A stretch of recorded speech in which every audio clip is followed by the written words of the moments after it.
Bom dia, boa tarde, boa noite, eu sou o Kalel e esse é mais um Papo Direto e Reto. Uma forma de compartilhar sem enrolação, corte ou edição, as coisas de coração para coração. Vamos para a palavra então.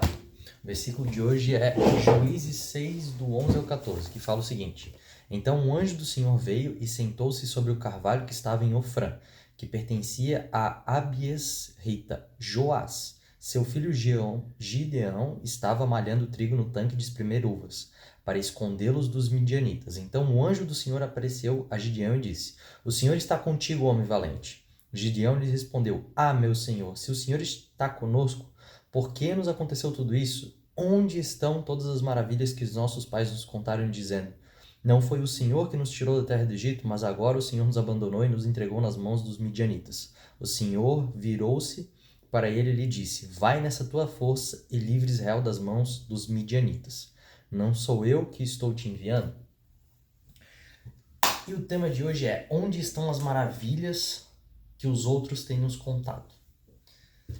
Para a gente ter um pouquinho melhor de entendimento a respeito da passagem, o contexto dessa passagem fala a respeito da apostasia e da perseguição que Israel estava experimentando. A apostasia da fé, porque as pessoas se esqueceram do Senhor, e também da perseguição, porque os seus inimigos começaram a crescer mediante o enfraquecimento do povo, porque na verdade o povo era protegido por Deus, e quando eles se afastavam de Deus, essa proteção também ia embora, né? Então, Deus era a última pessoa naquele contexto, naquele momento que estava sendo procurada.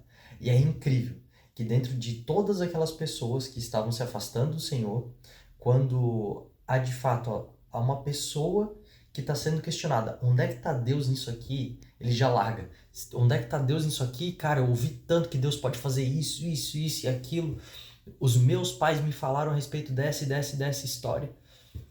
E verdadeiramente, não demora muito tempo quando a gente está no meio de crente para começar a ouvir testemunho. Que Deus fez o cego ver, que fez o coxo andar, eu estava num culto e eu comecei a experimentar isso e aquilo e aquele outro, e Deus destravou essa área da minha vida e tal. E irmão, cara, isso é extremamente valoroso. Se tem peso assim, tão poderoso na nossa vida, de ouvir algo que Deus fez na vida de alguém, isso é de fato um lugar onde é que a nossa fé ela é forjada quando a gente escuta essas coisas. Parece que a gente começa a se inflar de, meu Deus do céu, Deus é bom, Deus pode fazer todas essas coisas. E é necessário que a gente escute essas coisas, porque a fé vem pelo ouvir, e ouvir a palavra de Deus. E a palavra de Deus fala que ele faz todas essas coisas. E quando a gente testemunha disso, é como se a gente tivesse ligado de fato o turbo da nossa fé. Mas a grande questão é, não adianta só a gente ouvir os testemunhos das outras pessoas se a gente não viver o nosso próprio testemunho. Fica muito claro aqui que Gideão estava cheio de testemunho dos outros, mas quando foi inquirido a respeito dele, de o que verdadeiramente Deus podia fazer, ele falou, se ele fez tudo aquilo, por que ele não pode fazer tudo aquilo agora? Por que ele não pode fazer tudo isso de novo? Por que ele verdadeiramente parece que está longe de nós nesse momento? Sendo que para aquele outro povo, para aquelas outras pessoas, naquela época, ele fez tantas e tantas coisas. E a pergunta que eu te faço, irmão, é: você está buscando viver testemunho com Deus? Por que eu te faço essa pergunta? Simples assim, porque não vai adiantar de nada você escutar vários testemunhos de outras pessoas, vai edificar sim a sua fé, mas você nunca vai poder experimentar aquilo que o salmista falou em Salmo 34:8. Provai e vede que o Senhor é bom. Bem-aventurado o homem que nele se refugia. Cara, não vai adiantar de nada no final das contas a gente ter ouvido milhares e milhares de pessoas terem falado coisas boas de Deus, coisas que ele fez, coisas grandiosas, se no final a gente não provar. Por que eu falo isso? Porque senão isso vira uma fé emprestada, vira fé de outras pessoas e não a nossa fé. E a nossa fé tem que ser uma fé que ela é provada por Deus, e a prova de Deus é um lugar onde é que Ele pode se manifestar em nós. Então eu te pergunto, irmão, você está deixando, ou você está querendo que Deus se manifeste na tua vida? Você está deixando Deus criar em ti um testemunho que também vai ser motivo para que outras pessoas possam olhar para isso e falar, eu também quero isso na minha vida. Gideão queria. Cara, num momento de apostasia que todo mundo estava se esquecendo de Deus, Gideão era a pessoa que mais queria Deus. Tava falando assim, se Deus é conosco, o que ele pode fazer então? Eu quero ver, eu quero testemunhar do poder de Deus em ação.